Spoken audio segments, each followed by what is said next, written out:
paz do Senhor a todos, sejam bem-vindos ao De Jovem para Jovem, uma iniciativa de explicar passagens bíblicas de uma forma simplificada.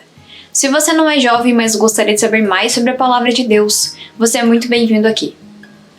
Hoje, então, vamos falar sobre a insuficiência de ir sem Deus. Vemos na Bíblia muitas promessas, tanto para o povo de Israel quanto para personagens específicos. Quando observamos as promessas, tanto na nossa vida quanto as que estão na Bíblia, notamos que a promessa sozinha não vale de nada. Se o abençoador não vai conosco, não vale de nada. Então aí aparece a insuficiência de ir sem Deus. Vamos ler então sobre quando Moisés se dá conta disso. Em Êxodo, capítulo 33, do versículo 12 ao 16, onde está escrito: Disse Moisés ao Senhor: Tu me dizes, faze subir este povo, porém não me destes saber a quem has de enviar comigo. Contudo dissestes, conheço-te pelo teu nome, também achaste graça aos meus olhos. Agora, pois, se achei graças aos teus olhos, rogo-te que me faças saber neste momento o teu caminho, para que eu te conheça e ache graça aos teus olhos, e considere que essa nação é o teu povo. Respondeu-lhe: A minha presença irá contigo e eu te darei descanso. Então lhe disse Moisés: Se a tua presença não vai comigo, não nos faças subir deste lugar. Pois como se há de saber que achamos graça aos teus olhos, eu e teu povo? Não é porventura em andares conosco de maneira que somos separados, eu e o teu povo, de todos os povos da terra? Então aqui vemos que Moisés, ele clama pela presença de Deus. E o contexto, então, dessa passagem é de quando o povo de Israel vagava no deserto. Havia uma promessa sobre o povo, a terra prometida, mas foi necessário que eles vagassem pelo deserto. Então, aqui vemos que o líder deles está clamando pela presença do Senhor. Vemos também que, um pouco antes, quando Moisés sobe ao monte para pegar, então, as tábuas com a lei do Senhor, o povo, ao ver a ausência dele, faz o bezerro de ouro. Então, um povo que via os sinais e maravilhas de Deus faz para si, assim que se ausenta o seu líder, faz para si o bezerro de ouro. Então, retorna à idolatria do Egito. Vemos então que é neste contexto que Moisés clama pela presença de Deus. E por que ele clama? Porque era difícil liderar este povo. E ele sabia que ir até a terra prometida, até o cumprimento da promessa, sozinho, direcionando esse povo, guiando esse povo sozinho, seria difícil. Então ele reconhece que ele depende de Deus, que Deus tem sim poder para ajudar ele. Então ele se coloca como dependente de Deus.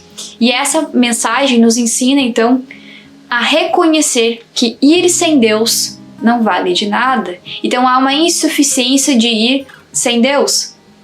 Vemos aqui no versículo 15 que ele diz: Se a tua presença não vai comigo, não nos faça subir deste lugar. Então ele clama pela presença de Deus, deixando claro que sem ela ele não iria. Então pense consigo, quantas vezes você já se precipitou, tomou uma decisão sem esperar se a presença de Deus iria com você? Devemos então colocar em nossa mente que devemos pedir pela presença de Deus. Senhor, sem a tua presença não irei, não farei, pois a presença de Deus deve ser o mais importante. Não adiantarmos o cumprimento da promessa, mas esperar no Senhor até o cumprimento dela. Então é confiar que o Senhor está nos guiando, seja no deserto ou já na terra prometida, já no cumprimento da promessa, o Senhor está nos guiando. E essa passagem nos ensina isso.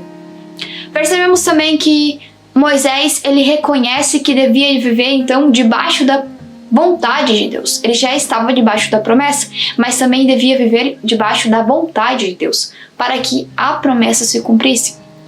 Em Romanos 12, 2 diz: E não vos conformeis com este século, mas transformai-vos pela renovação da vossa mente, para que experimenteis qual seja a boa, agradável e perfeita vontade de Deus. Então aqui percebemos que quando o Senhor está no controle de tudo, quando o Senhor está à frente nos dando direção daquilo, há o cumprimento da vontade de Deus sobre a nossa vida. Devemos pedir que vivamos então debaixo da vontade de Deus e somente debaixo dela. Compreendemos também que aqui, quando Moisés ele clama pela presença de Deus, ele pede mais de Deus, ele está clamando por mais, para viver mais ainda. Ele já tinha feito grandes coisas sendo usado por Deus, mas ele queria ver mais, ele queria mais de Deus. Tanto que ele clama para ver a face de Deus. Deus diz para ele que não poderia mostrar a sua face, mas que deixaria que ele visse as suas costas, um sinal de que o Senhor estava à frente do povo de Israel, à frente de Moisés, estava guiando o povo, guiando e guardando eles de todo perigo. E quando vemos que esse clamor aparece nessa passagem, esse clamor pela presença do Senhor aparece, é um pedido, um clamor pela intimidade, ser mais íntimo de Deus. Então, entendemos que para sermos mais íntimos de Deus, devemos pedir pela sua presença. Mas também exige de nós um esforço. Exige então que a gente se coloque de joelhos buscando ao Senhor. Buscando pela sua presença, lendo a Bíblia, orando, tendo uma vida com Ele, uma vida de intimidade com Ele. Então, todos os dias buscando ao Senhor. E é isso que essa mensagem vai nos ensinando. Vemos que o Senhor também fala a ele que iria com ele e daria descanso. E um descanso não é um sentido de que não haveria problemas, pois eles estavam no deserto. Mas o Senhor está falando acerca de que estaria com eles, estaria guardando eles, estaria direcionando eles. Então, quando o Senhor fala de descanso, Ele não fala da ausência de problemas, mas que apesar dos problemas, apesar do deserto, de tempestades, seja o que for vir à frente, o Senhor estará com eles.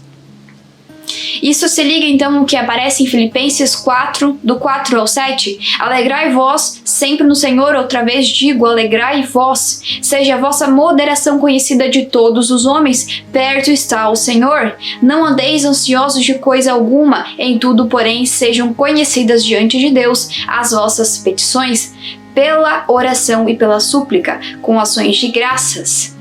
E a paz de Deus, que excede todo o entendimento, guardará o vosso coração e a vossa mente em Cristo Jesus.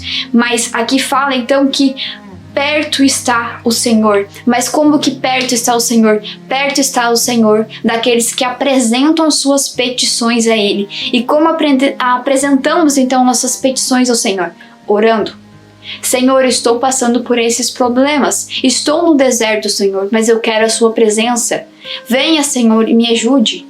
Então apresente ao Senhor as suas petições, as suas súplicas. Peça pela presença dele na sua vida. Se você está no deserto, até o cumprimento da sua promessa, clame ao Senhor pela presença dele. O Senhor quer estar presente com você, então clame pela presença dele. Clame que a presença dele esteja no seu lar, esteja com você onde for. Vemos também que, ao pedir então pela presença, Moisés ele está dizendo que gostaria de conhecer o caminho do Senhor. E ele já tinha direção, ele já sabia a direção da terra prometida, mas ele queria um direcionamento para liderar este povo. Esse povo que era tão difícil de ser liderado. Então ele pede aqui, Senhor, me deixe conhecer o teu caminho. Rogo-te que me mostres o teu caminho. Porque ele quer conhecer, então, aqui do Senhor ele está pedindo para conhecer o caminho do Senhor. Ele quer uma direção clara. Apesar de a promessa estar à frente, ele quer direcionamento em cada passo até o cumprimento da promessa. Então, o Senhor está nos ensinando através dessa passagem que seja no deserto ou onde for, devemos clamar pela sua presença. Até o cumprimento da promessa que foi feita sobre as nossas vidas, talvez tenhamos que passar pelo deserto, mas o Senhor estará lá conosco, Ele estará à frente nos guiando. Então, é deixar nas mãos do Senhor o controle de tudo, compreendendo que a vontade dele é boa, perfeita e agradável. Se ela é boa, perfeita e agradável, eu posso me submeter a ela. Quando eu compreendo isso, a paz que excede todo entendimento toma conta do meu coração. Bom, essa foi a mensagem de hoje. Eu espero que tenha falado aos vossos corações. Que Deus abençoe a todos. E então voltamos no próximo domingo com mais um vídeo.